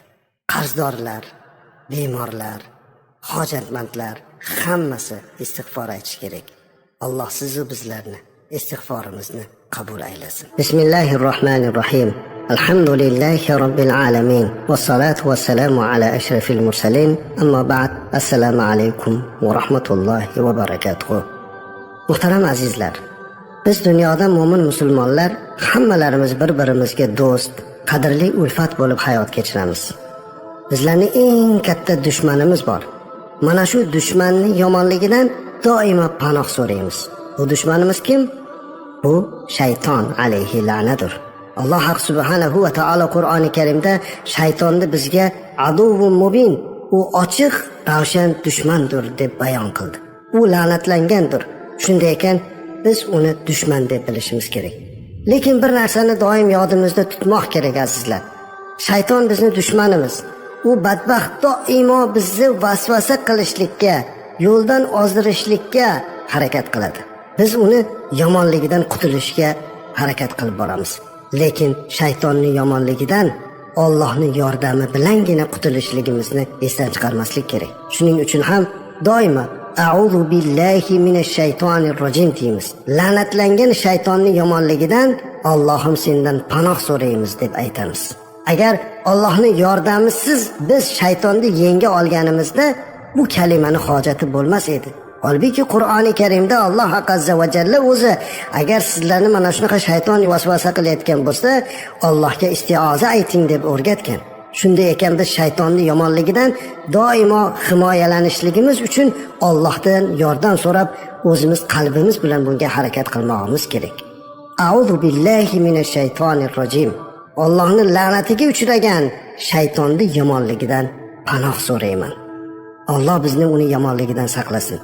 Shayton doimo bizni qalbimizga kirishga harakat qiladi azizlar. Qalbimizga kiradigan darvozalarini topib o'sha darvoza orqali bizni ichimizga kirib oladi. Albatta shaytonda kiradigan joylari juda ham ko'p, lekin biz bugun eng kattalari haqida gaplashamiz. Eng birinchisi azizlar, g'azab va shahvat. Bu shaytonning asosiy darvozalaridan biri. Shu orqali bizni ichimizga, qalbimizga kirib olar ekan. G'azab bu aqlning kishandasi. Aqlni askari zaif bo'lsa, shaytonni askari kuchli bo'ladi. Demak, g'azab aqlni ketkizadi. Aql ketgandan keyin bizni askarimiz zaiflashib, shaytonni askari kuchayib ichimizga kirib bo'lar ekan. Shuning uchun eng birinchi biz g'azablanganimizda o'zimizni to'xtata olishimiz kerak. Payg'ambarimiz alayhisolatu vasallam mana shunga o'rgatganlar. Eng bahodir, eng pahlavon odam g'azabi kelganda g'azabini to'xtata oladigan odam. Mana bu odam haqiqiy bahodir hisoblanadi. Shuning uchun inson g'azab otiga minmaslik kerak. Inson g'azablanganda aqlini jilovlamay qoladi va u shayton uchun darvozani katta qilib ochib qo'yadi. Demak, g'azablangan mahalimizda bundan qutulish chorasini ko'rishimiz kerak. Eng birinchi g'azabdan qutulish chorasi azizlar, Rasulimiz alayhisolatu vasallamga salovat aytish. Ha azizlar, Payg'ambarimiz alayhisolatu vasallam doimo o'zlarini ushlagan edilar. G'azablari, jahllari o'z o'rnida kofirlarga nisbatan, janglarda dushmanga nisbatan bo'lgan. lekin mo'min musulmonlarga qanday ham mehribon zot edilar. Shunday ekan azizlar, shaytonning darvozasining eng kattasi bu g'azab. Ana bundan keyin shahvat. Shahvat azizlar, bu insonda ortiqcha bir narsaga qattiq berilishligi. Bu yandan ham saqlanish kerak. Shahvatdan ham o'zini tiya bilishligi, hamma narsani o'z me'yorida to'xtata bilishlik kerak. Bu ham shaytonning darvozasi ekan. Ya'ni shayton bizni ichimizga kirishligi uchun mana shu darvozalardan foydalanar ekan. Ikkinchi shaytonda darvozasi ochib biz ichimizga, qalbimizga kirib joylanib olishligi mumkin bo'lgan darvozalardan ikkinchisi hasad va hirs. Qarang, bandani biror narsaga hirs qo'yishi qanchalik kuchli bo'lsa, o'sha hirsi uni shunchalik ko'r va kar qilib qo'yar ekan. Payg'ambarimiz alayhisolatu vassalam har qanday narsaga bo'lgan muhabbat insonni ko'r va kar qilur deb aytgan ekanlar. Termiziy va Abu Dovud rivoyat qilgan hadisda. Bir narsaga ortiqcha hirs qo'yib yuborish, bir narsani o'ta yaxshi ko'rib yuborishlik insonni ko'zini kar va ko'r qilib qo'yar ekan. Shuning uchun har bir narsada o'rta miyona turishlikka harakat qilish kerak. Va yana bittasi hasad. Hasad azizlar, bu shaytonning eng yaxshi foydalanadigan darvozalardan bittasi desam mubolag'a bo'lmaydi. Chunki hasad bir mo'minni ikkinchi mo'minni yomon ko'rishlikka olib boradigan, unga bergan ne'matlarini ko'rib, u aslida mo'min bilan emas, Alloh haq azza va jalla bilan urushayotganini bilmay qoladi. Bir insonga Alloh chiroy berdi. Bir insonga Alloh martaba berdi, obro' berdi yoki pul berdi, dunyo berdi. Ya'ni bizda yo'q bo'lgan narsalarni berdi. Biz u odamni yomon ko'ramiz, hasad qilamiz. Hasad qilishimiz bilan shaytonga darvozani ochamiz. U bizni ichimizga kirib, yana uni kuchaytirishlikda davom etadi. "Hey" deydi, "Qara" deydi, "Bu odamda shunday narsasi bor, seniki yo'q." Lekin aslida u odamga o'sha chiroyni bergan ham yoki martabani, dunyoni bergan ham Robbimiz-ku. Nega Robbimiz bilan urushyapmiz? Bu shaytonning ishi, ko'rdingizmi? Shayton doimo Allohga qarshi bandani qo'yishga harakat qiladi. Shuning uchun ham hasad va hirs darvozasini ham nazoratga olishimiz kerak. Shaytonning yana darvozalardan bittasi osongina kirib olishlik imkoniyati. Bu uchinchisi taomdan ortiqcha to'yib ovqatlanish ekan. Taomdan ham ehtiyot bo'lish kerak ekan azizlar. Agar ko'p taom yeydigan bo'lsak, bu shaytonning kirishligiga imkoniyat yaratar ekan. Chunki ulamolar aytibdilarki, ko'p taom yeyilib o'ta to'q bo'lishlik ham insonga yomon hislatni olib kelar ekan.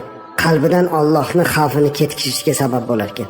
Ya'ni qorni to'qda g'ami yo'q degan gap bor-ku xalqimizda. O'ta qorin to'q, qalbdan haloyiqqa nisbatan rahmni ketishiga sabab bo'lar ekan. Ya'ni qorni to'qda, qorni och bilan nima ishi bor deb aytadi xalqimiz. Qarang, o'ta qorni to'q bo'lsa ham inson boshqalarga rahm qilmay qo'yar ekan. Chunki boshqalarda ochlik hissini qanaqa o'tayotganini u qalbidan sezmay qoladi. Chunki o'zi qorni to'q. Shuning uchun o'ta to'q yurmaslik kerak. Bu hatto tibbiyotda ham hammamizga ma'lum. Taomni ortiqcha yeyishlik toatni og'ir ko'rib qolishlikka olib kelar ekan. Chunki qorni to'q bo'lgan odam ibodatdan ham dangasalik qilib qolar ekan. Hikmatli so'zni eshitganda ta'sirlanmaslik paydo bo'lib qolar ekan. Qarang shaytonning ishini. O'sha qorni to'q bo'lganda hatto hikmatli so'zlarni gapirganda ham ta'sirlanmay qolar ekan. Ba'zan marosim izdihomlarda odamlar juda qorinlarini to'yib bo'lgandan keyin ma'viza qilganda, bundoq qarasangiz ko'zlari uyquda o'tirganlarni ko'ramiz. Ha, bu odam juda ham qorinini to'ydirib optida, endi buni qulog'iga hikmat kirmayapti. Hikmat darvozasini berkitib, shayton o'zini yomon darvozasini ochib qo'yadi. Bismillahirrohmanirrohim. Shaytonning yana kiradigan darvozalardan bittasi, to'rtinchisi bu kiyim-kechak, asbob anjom va uy joyida zebu ziynatlarga o'ta ruju qo'yish. Bir xilga odamlar bo'ladi azizlar. Ba'zi narsalarga o'ta ruju qo'yib yuboradi. Kiyimi har qancha bo'lsa yana kiyim olgan. Uylarga, ziynatlarga, hamma narsaga hozirgi til bilan aytsak modasiga qarab. Hamma yo'q joyida tursa ham u bugun boshqacha minib yurgan mashinasini ertaga o'zgartirish kerak. Uyini ertaga shiftini boshqacha qilish kerak. Hamma yo'g'ini boshqacha qilish kerak. Bu azizlar aslida shaytonning darvozasi. Ochib qo'ygandan keyin shayton bizni faqat shunaqa narsa bilan ovora qilib qo'yadi. Aslida shukr qilmoq kerak. Alloh bergan qancha ne'mati bo'lsa, mana shunga shukr qilib yashamoqlik kerak va bu ham shaytonning darvozasi ekan. 5-chi, shaytonning darvozasidan yana bittasi odamlardan ta'magir bo'lish. Alloh saqlasin. Chunki qalbga ta'magirlik g'olib bo'lib kirib qolsa, shayton unga tinimsiz ravishda kimdan ta'ma qilayotgan bo'lsa, o'shani oldida unga turli riyo va hiyla naranglar bilan chiroyli ko'rsatadi. Agar birortasiga ta'ma qilib qo'ygan bo'lsangiz, haligi odamni maqtovga o'tib qolamiz. U odamni maqtaveramiz, u odamni ko'nglini olishlikka harakat qilamiz, chunki mana shu odamdan biz ta'ma qilib qoldik. Shu odam orqali go'yoki biz rizqlanyapmiz. Razzoq bo'lgan Allohni unutamiz. Alloh o'zi bizni kechirsin. Demak, ta'magirlikdan ham saqlanmoqlik kerak. Haqiqiy ta'mani, haqiqiy orzu qilishimiz kerak bo'lgan rizqimizni Robbimiz berishligini doimo yodimizda tutmoqligimiz kerak. Shaytonning darvozalaridan yana bittasi shashqaloqlik. Azizlar, bir narsaga shashilishlik ham shaytonning ishi. Chunki payg'ambarimiz alayhisolatu vasallam as-sabru minalloh val ajalatu minash shayton deganlar. Bayhaqiydan bo'lgan rivoyatda Anas ibn Malik radhiyallohu anhu dan keltirgan hadisda at-ta'anni minalloh val ajalatu minash shayton deganlar. Ya'ni shoshmaslik Allohdandir, shoshqaloqlik shaytondandir. Demak, shoshilishlik bu shaytonning ishi azizlar. Biror bir hukm qabul qilishlikda doim shayton bizni shoshiltiradi. Avtoulovda ketayotganimizda ham shoshiltiradi, biror bir ishlarda ham shoshiltiradi. Yo'q azizlar, yaxshisi shoshilishligimiz kerak emas. Chunki shoshildikmi, shaytonga darvozasini ochamiz. Biz darhol to'xtashligimiz va Alloh azza va jalladan sabr, qanoatga o'tmoqligimiz kerak bo'ladi. Shaytonning bizga kirib qolish darvozalaridan bittasi baxillik va kambag'allikdan qo'rqish. Payg'ambarimiz sollallohu alayhi vasallam insonlarni baxil bo'lishlikdan qaytarganlar. Balki inson saxovatli, xayri ihson qiladigan bo'lish kerak. Sufyon rahmatullohi alayhi aytadilarki, shaytonni kambag'allikdan qo'rqitishga kuchli silohi yo'q, quroli yo'q. Agar banda o'shani undan qabul qilsa, botilga o'zini uradi, haqni man qiladi, havodan gapiradi va Robbi haqida yomon gumonda bo'ladi degan ekanlar. Alloh saqlasin. Kambag'allikdan qo'rqmaslik kerak azizlar. Alloh azza va jalla Razzoq bizga har xil yo'l bilan imtihon qiladi. Kambag'allik ham imtihon, boylik ham imtihon. Shaytonga ochadigan darvozalardan bittasi firqa va toifalarga mutaassiblik bo'lish. Faqat meniki to'g'ri deb olish. Mutaassibona yondashib oladi. Hamma butun xalq ketayotgan yo'ldan ajrab tafriqaga, mutaassiblikka o'tib olishlik ham shaytonning ichiga kirishlikka darvoza ochib berar ekan. Natijada u o'zidan boshqa hammani xato qiladigan, o'zidan boshqa hamma gunohkor, faqat bu to'g'ri yo'lda deb hech kimda ilmiy gapini ham boshqani ham olmaydigan mutaassiblikka aylanib, mana shuni orqasidan Alloh saqlasin, katta-katta xatolarga yo'l qo'yadi. Yana bitta shaytonning darvozasi ilmsiz holda Alloh taoloning zoti va sifati haqida tafakkur qilish. O'zi ilmi yo'q, lekin Allohning sifati, zoti haqida gapiradi. Mana bu narsadan saqlanish kerak. Ilmsiz odam azizlar umuman din haqida diniy tortishuvlarni qilmaslik kerak. Bu shaytonga darvoza ochish bo'ladi. Natijada shayton uni ichiga kiradi va butun olimlarga nisbatan to'g'ri yo'lda yurgan hamma ulamolarga qarshi urushtirishga olib boradi. Shuning uchun ham ilmsiz holda hech qachon tortishmaslik kerak. Va yana bittasi musulmonlar haqida yomon gumonda bo'lish. Bu ham shaytonning darvozasi. Bir musulmonga nisbatan yomon gumonda bo'lmaslik kerak. Doimo yaxshi gumonda bo'lish kerak. Chunki Alloh azza va jalla Qur'oni Karimda: "Ey iymon keltirganlar, ko'p gumonlardan chetda bo'linglar, chunki ba'zi gumonlar gunohdir" dedi Alloh taolo. Bir kuni Rasulimiz alayhisolatu vasallam ko'chada Sofiya onamiz bilan qorong'ida e'tikofda chiqib turgan holatlarda birga turuvdilar. Ikkita odam o'tib ketayotdilar. Payg'ambarimiz alayhisalom qorong'ida o'zini jufti halollari Sofiya onamiz bilan turibdilar. "Ey, shoshmanglar, bu Sofiya binti Huyay" dedilar. Shunda haligilar "Subhanalloh, ya Allohning rasuli" deyishdi. Ya'ni sizga nisbatan bizda yomon guvoh bo'larmidi deyodilar. Payg'ambarimiz alayhisalom ularga qarab, "Shayton insonni qon yurar joyda yuradi. Men qalblaringizda shayton biror narsa solib gumonga olib kelib qo'yishlikdan qo'rqdim" degan ekanlar. Insonda agar bir mo'minga nisbatan yomon gumon paydo bo'lsa, u shayton uchun o'zini qalbini ochib beribdi. Shunday ekan azizlar, shaytonning darvozasini berkitaylik. Shaytonning yomonligidan panoh so'raylik. A'udhu billahi minash shaytonir rojim. Assalomu alaykum va rahmatullohi va barakatuh. Bismillahirrahmanirrahim. Alhamdulillahi robbil alamin va salatu vassalamu ala ashrafil mursalin. Amma ba'd. Assalomu alaykum va rahmatullohi va barakatuh. Muhtaram azizlar, Alloh subhanahu va taologa hamd va sanolarimiz bo'lsinki, siz va bizlarni mu'min musulmon qilib yaratdi. Siz va bizlar uchun mana shu dunyoda fazilatlarga, yanada savoblarga erishmoqligimiz uchun ham Alloh azza va jalla bizga katta buyuk bir ne'matlarni berdi. Qur'onni nozil qildi, namozni buyurdi, ibodatlarni buyurdi va mana shu ibodatlarimiz ila Alloh azza va jallaning savoblariga musharraf bo'lib, jannatga daxil bo'lishlik imkoniyatini Alloh berdi. Ba'zan biz o'zimiz yoshligimizdan beri aytib yurgan ba'zi kalimalarimiz bo'ladiki, buni ma'nosiga, buni fazilatiga e'tibor qilmaymiz. Mana shunday kalimalardan bittasi Bismillahirrohmanirrohim kalimasidir. Ha azizlar, yosh bolamizdan boshlab to yoshi katta bo'lgunga qadar ta'lim beradigan, hammamiz bir-birimizga o'rgatadigan mana shu Bismillahirrohmanirrohim kalimasi eng buyuk zikrlardan bittasidir. Biz buni ovqat yeyotganda ham, ko'chaga chiqayotganimizda ham, har qanday ishimizda bismillohni aytamiz va aytishligimiz ham zarurdir azizlar. Bismillahirrohmanirrohim to'g'risida gapirar ekanmiz, buning fazilatlari to'g'risida biz kullab gapirishimiz mumkin. Lekin bugun bir karra eslatib qo'ymoqchimizki, yanada bismillah kalimasiga Alloh muhabbatimizni ziyoda qilsin. Bismillahirrohmanirrohim kalimasi haqida Payg'ambarimiz alayhisolatu vassalam marhamat qiladilarki, qaysi bir ishiki bismillah bilan boshlanmas ekan, u ishni oxiri abtar dedilar. Qarang, abtar degani orqasi kesik degan.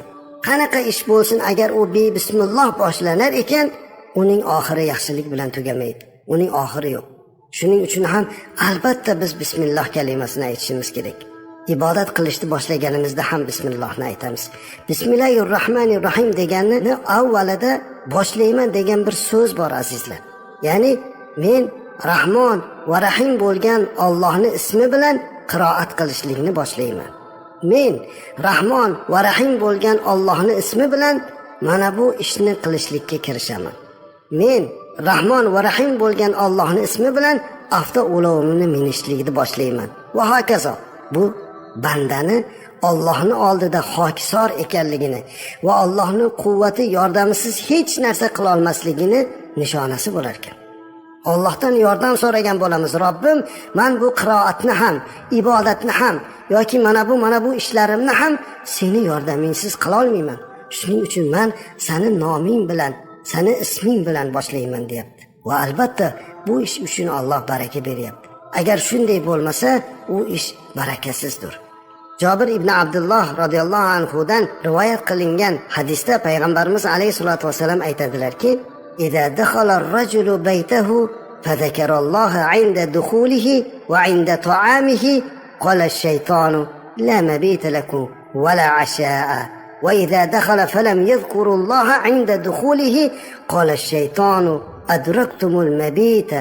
وإذا لم يذكروا الله عند طعامه قال أدركتم المبيت والعشاء." Qarang, agar bir banda deyapti Payg'ambarimiz alayhisalom, uyiga kirayotgan mahalda Bismillahirrohmanirrohim deb kiradigan bo'lsa yoki taom yeyotganda Bismillahirrohmanirrohim desa, shayton o'zini askarlari bilan odamlarning uyiga kirishga harakat qilar ekan. Bir narsani doim yodimizda tutishimiz kerakki, azizlar, shaytonlar va jinlar hech qachon osmondan tushmas ekan yoki bir tuynuqdan kirmas ekan. Ular faqat eshikdan kirar ekan. Shunga buyurilgan, boshqa joydan kira olmaydi. O'shuning uchun shayton hammamizni eshigimizni, darvozamizni oldida poylab turar ekan. Agar biz Bismillahirrohmanirrohim deb eshikni ochadigan bo'lsak, shayton aytar ekan o'zini orqasidagi izdoshlariga qarab, bugun bu yerda sizlarga tunaydigan joy yo'q, ovqat ham yo'q, qaytib ketinglar. Natijada haligi shayton bilan jinlar uyimizga kirmasdan qaytib ketar ekan. Ularni to'sib qo'yamiz ekan bismillah bilan. Agar deyaptilar Payg'ambarimiz sollallohu alayhi vasallam, kim biror bir uyga kirsa-yu bismillah demasdan kiradigan bo'lsa, eshik tagida poylab turgan shaytonlar va jinlar aytar ekanki, adraktumul mabita val asha. Mana bizga yashaydigan, tunaydigan joy va ovqatimiz shu yerda deyar ekan. Qarang, Alloh o'zi saqlasin. Bu hadis Payg'ambarimiz alayhisolatu vasallamdan bizga ta'lim. Ana endi o'zingiz o'ylab ko'ring. Agar bismillah eshikni ochadigan bo'lsangiz, uyingizga shaytonlar kirib olar ekan, jinlar kirib olar ekan, taomingizga sherik bo'lar ekan. O'shaning uchun hech qachon eshikni ochayotganda bismillah kirmaslik kerak ekan. Shunda qulfni ochayotganda Bismillahirrohmanirrohim deb, mashinangizga minayotganda bismillah deb oching, toki shayton, jinlar kirmasin, sizni vasvasa qilmasin. Bu qanchalik ham bizga fazilatli ekanini biling. Payg'ambarimiz alayhisolatu vasallam aytadilarki, agar inson kiyimlarini yechadigan bo'lsa, bir hech kimni ko'zdan xoli bo'lgan holatda shaytonlar, jinlar ko'rib olar ekan. Ammo lekin kim bismillohni aytadigan bo'lsa, inson bekiyim turgan holatida ham shayton, jinlar ko'ra olmas ekan. Mana bu narsa ham Alloh azza va jallani bizlarni shaytonlar oldida satr bo'lishligimiz uchun bismilloh orqali bizga Alloh muvaffaq qilar ekan. Shuning uchun albatta bismillohni aytib kirishimiz kerak. Bekorga payg'ambarimiz alayhisolatu vassalam hatto hojatxonaga kirishdan oldin ham, hammomga kirishdan oldin ham darvozani oldida bismilloh aytishlikka o'rgatganlar. Toki shayton bizdan noumid bo'lsin. Bundan tashqari azizlar, taomlarimizga ham shayton bizga sherik bo'lmasligi uchun biz mana shu bismillohni aytishimiz kerak. Anas ibn Malik radhiyallohu anhu dan bo'lgan hadisda aytadilarki, payg'ambarimiz alayhisolatu vasallam "Ida kharaja min baytihi", kim biror uyidan chiqsa-yu va aytsa "Bismillahi tavakkaltu alallohi la havla va la quwwata illa billah", unga nido qilinarkanki, senga kifoya qilindi, seni uying himoyalanadi, shaytonlar bundan nahiy qilinadi, qaytarilar ekan. Qarang, birgina bismillahirrohmanirrohim kalimasini aytib qo'yishlik bilan uyingizdan shaytonni qo'yishsiz ekan. Shunday ekan, bolalarimizga bismilloh kalimasini ko'proq o'rgataylik. Va shuning bilan birga ma'nolariga bir qator e'tibor beraylik. Bismillahirrohmanirrohim. Rahmon va Rahim bo'lgan Allohning ismi bilan boshlayman. Rahmon degani azizlar, dunyoda kofir va musulmonning hammasiga mehribon. Haqiqatda ham Alloh Rahmondir. Dunyoda Allohni yo'q degan millatlarga ham o'zining ne'matini berib turibdi. Rahim degani esa bu mo'minlarga xos bo'lib, u dunyoda qiyomatda faqat mo'minlargagina mehribon, rahimli bo'lgan Alloh degan ma'noni berar ekan. Ana endi o'sha ma'no bilan bismillohni aytib ko'ring-ya. Bu dunyoda kofir va musulmonga mehribon, u dunyoda faqat mo'min musulmonlargagina rahimli bo'lgan Allohning nomi bilan boshlayman. Qanday ham go'zal kalima. Va shunga endi o'zimiz amal qilishimiz kerak. Biz bu dunyoda hammaga Alloh mehribon ekanligini bir kunda qayta aytsak-ku, o'zimiz bemehr bo'lsak, u dunyoda qiyomatda mo'min musulmonlarga Alloh rahimli ekan desak-ku, o'zimiz berahm bo'lsak, unda bismillohdan ko'zlagan maqsad yo'q. Payg'ambarimiz alayhisolatu vasallam bizga bismilloh ila tarbiyalanishlikni o'rgatdilar. Qur'oni Karimda Alloh azza va jalla Muntasir surasida va alayha 19 oyatini keltiradi. Bu degani do'zaxda 19 ta azoblaydigan farishta bor ekan. U farishtalar Allohga isyon qilmaydi. Qancha Alloh buyursa shuncha buyrug'ini maromiga yetkazadigan farishtalar. Kim bismillahirrohmanirrohimni aytib yursa, Alloh azza va jalla ana shu 19 ta azob farishtasidan saqlar ekan bu bandani. Chunki u farishtalar mana shu bismillahirrohmanirrohimdan quvvat olar ekan. Agar buni aytib yursa, banda ulardan quvvatli bo'lib ketar ekan. Ana shuning uchun ham bismillahirrohmanirrohimni ko'p zikr qilib yurishimiz kerak va bundan o'zimizga tarbiya olishimiz kerak. Hozir qancha odamlar tirikchilikda yurishibdi, musofirchilikda yuribsizlar, Alloh sizlarni omon qilsin. Bola chaqa boqaman deb yuribdi, qanchasi ota-onamning xizmatini, duosini olaman deb xizmat qilyapti. Agar shu xizmatlaringizga borishlikda, kelishlikda, chiqishlikda, o'tirishlikda bismilloh bilan boshlasangiz, albatta bu ishingiz yanada barakotli bo'ladi. Alloh sizni turli baloyi ofatlardan o'zi saqlaydi. Shunday ekan azizlar, bismillahirrohmanirrohim kalimasini sadoqat ila aytishlik kerak. Bismillahirrohmanirrohim. Assalomu alaykum va rahmatullohi va barakatuh. Bismillahirrohmanirrohim. Alhamdulillahi robbil alamin. Vassalatu vassalamu ala ashrafil mursalin. Amma ba'd. Assalomu alaykum va rahmatullohi va barakatuh. Bizni eshitib turgan, biz bilgan bilmagan, tanigan tanimagan, katta kichik hammalaringizga assalomu alaykum deymiz. Alloh sizlarni salomat qilsin. Baloyi ofatlardan omonda qilsin. Azizlar, qanday ham go'zal salomlashishimiz, tahiyyotimiz bor. Dunyoda necha xil millat bor, necha xil elat bor azizlar. Hammalarini salomlashuvini o'rganib chiqdik. Har bir millatni ko'rishganda o'zicha tahiyyoti bor ekan, salomlashish, so'rashishlari bor ekan. Birlari kuningiz xayrli bo'lsin derkan, yoki bo'lmasa xayrli tong derkan, kimdir yana boshqacha ma'nolar berar ekan, sog'lom bo'ling deydi ekan. Lekin dunyoda yagona biz faxr qilsak bo'ladigan, qalbimizni tub-tubidan xursand bo'lib ham sano aytadigan eng katta salomlashish ne'mati bu bizning salomlashuvimiz, musulmonlarniki ekan azizlar. Biz bir-birlarimizni ko'rganimizda assalomu alaykum deb aytamiz. Assalomu alaykum va rahmatullohi va barakatuhu demoqlik lozim. Payg'ambarimiz alayhisolatu vasallam sahobalar bilan o'tiruvdilar. Bir kishi o'tib qolib, assalomu alaykum dedilar. Shunda payg'ambarimiz alayhisolatu vasallam 10 ta ajr dedilar. Yana birlari o'tib ketayotib, assalomu alaykum va rahmatulloh dedilar. Payg'ambarimiz alayhisolatu vasallam unga qarab 20 ta ajr dedilar. Yana birlari o'tib ketayotib, assalomu alaykum va rahmatullohi va barakatuh dedilar. Payg'ambarimiz alayhisolatu vasallam unga 30 ta ajr dedilar. Sahobalar nima bu deb so'raganlarida, assalomu alaykum degan odamga 10 ta savob yozildi. Assalomu alaykum va rahmatulloh deganga 20 ta savob yozildi. Assalomu alaykum va rahmatullohi va barakatuh degan odamga esa 30 ta savob yozildi deb aytdilar. Qarang azizlar, bu salomlashimizda ajib bir ma'no bor. Alloh taoloning ismlaridan bittasi assalomdir, tinchlikdir. Mana shu Allohning tinchlik ismi bilan sizni ko'rib turgan birodaringizga qarab, sizga Allohning beradigan tinchlik ne'mati bo'lsin, Allohning rahmati bo'lsin, Allohning barakasi bo'lsin deb salomlashamiz ekan. Payg'ambarimiz alayhisolatu vasallamning mashhur hadislari bor. Abu Hurayra radhiyallohu anhu dan rivoyat qilingan hadisda Payg'ambarimiz alayhisolatu vasallam meni jonim qo'lida bo'lgan zotga qasam ichib aytaman deb Allohning nomi bilan qasam bilan boshlab shunday degan ekanlar. La tadkhulul jannata hatta tu'minu va la tu'minu hatta tahabbu. Awala adullukum ala shay'in idza fa'altumuhu tahabbabtum. Afshu salam baynakum. Mana bu hadis nihoyatda bugungi kunda bizga eng zarur hadislardan biri. Albatta hamma hadislarni birortasi zarur emas deb aytishlikdan Allohning o'zi saqlasin. Go'yoki Rasulimiz alayhisolatu vasallam bizni ko'rib, bizga aytayotgandek his qildim mana shu hadisni eshitib azizlar. Rasulimiz alayhisolatu vasallam aytayaptilar: "Qasam ichib aytamanki, to mu'min bo'lmaguningizcha jannatga kira olmaysiz. Toki bir-biringizni yaxshi ko'rmaguningizcha sizlar mukammal iymonli bo'la olmaysiz" deyaptilar.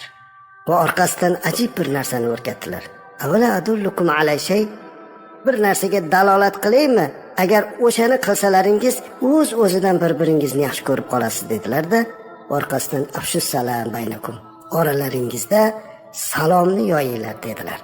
Ko'rganingizda taniysizmi, tanimaysizmi, assalomu alaykum deyishni ko'paytiringlar dedilar. Demak azizlar, biz bir-birimizni yaxshi ko'rib qolishligimiz uchun assalomu alaykum deb so'rashligimiz kerak.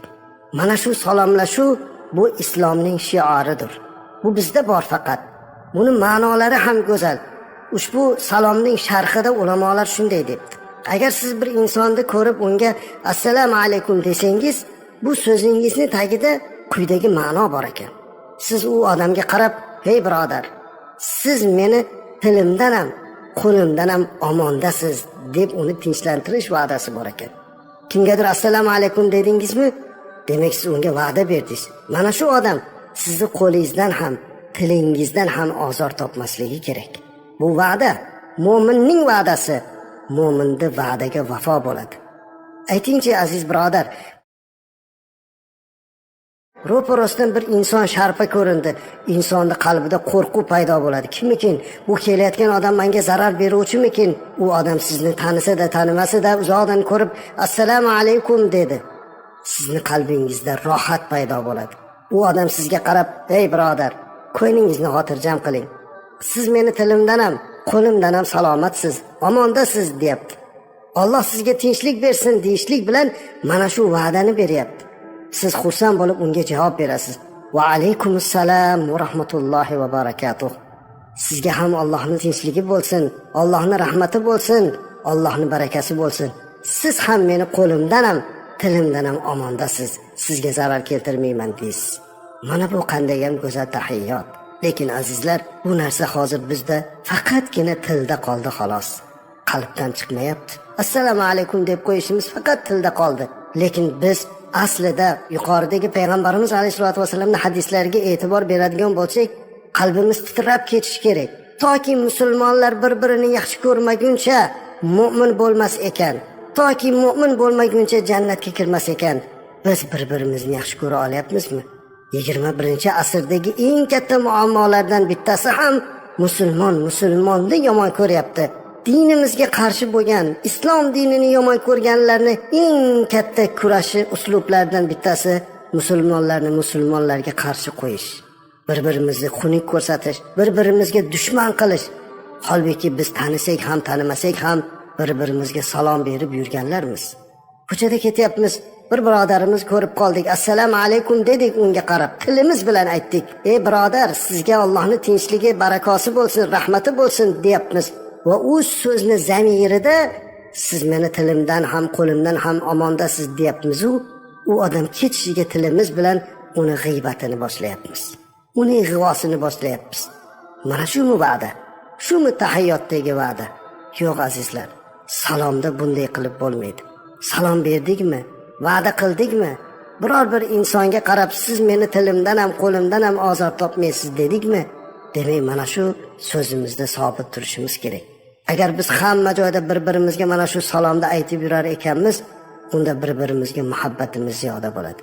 Ibn Umar radhiyallohu anhu, Hazrat Umar radhiyallohu anhu o'g'illari bozorga kirdilar. Hech narsa sotib olmadilar, hech narsa qilmadilar. Katta-yu kichikni hammani ko'rganda assalomu alaykum deb chiqib ketdilar. Atrofdagilar so'radilarki, "Ya Ibn Umar radhiyallohu anhuma, siz bozorga kirib hech narsa xarid qilmadingiz, lekin kirib chiqdingiz" deydilar. "Men odamlarga salom berdim" dedilar. Salom uchun kirdim, har bir salomim uchun ajr olaman degan ma'noda salom berdilar. Mana shu salomni bizni ajdodlarimiz hatto sobiq ittifoq davrida, din bu afindir degan davrda ham salomni saqlab qolishdi. Endi hozir alhamdulillah diniy erkinlik, hurriyat davrida biz bu salomni yo'qotmasligimiz kerak. Bolalarimizga nafaqatgina assalomu alaykumda aytishlikda, balki buni mohiyatini o'rgataylik. Agarki azizlar, butun dunyodagi musulmonlar assalomu alaykum degan so'zni zamirida sizga tinchlik so'rayman, siz meni qo'limdan ham, tilimdan ham omondasiz degan ma'nosini bilib, mana shunga muvofiq agar amalda bo'lganda edi, birorta eshigimizga qulf tushmagan, birorta insonning qalbida xavf bo'lmagan bo'lardi. Demak, assalomu alaykum faqat tilda bo'lmasligi kerak ekan. U dilda, u qalbda bo'lmoqligi kerak. Esimizdan chiqarmaylikki, bu salom hatto jannatda hamdir. Jannat ahlallarini ham bir-birlariga salomlashishlari mana shunday assalomu alaykum. Hatto butun mu'minlar jannatga kirayotganda ularni jannat darvozasi oldida farishtalar assalomu alaykum deb kutib olar ekan. Shunday ekan, biz azizlar bir-birimizni hurmat va ehtiromimizni, muhabbat va sadoqatimizni, bir-birimizni yaxshi ko'rishligimizni ziyoda qilmoq uchun salomni ko'proq yoyishimiz kerak. Va mana shu salom, ya'ni tinchlikni, bir-birimizga mehr va oqibatni yoyishimiz, shuni oqibatida aytgan va'damizga vafoda bo'lmoqligimiz kerak. Assalomu alaykum va rahmatullohi va barakatuh. Biz sizlarni yaxshi ko'ramiz. Yaxshi ko'rishligimiz bilan iymonimizni mukammal qilamiz.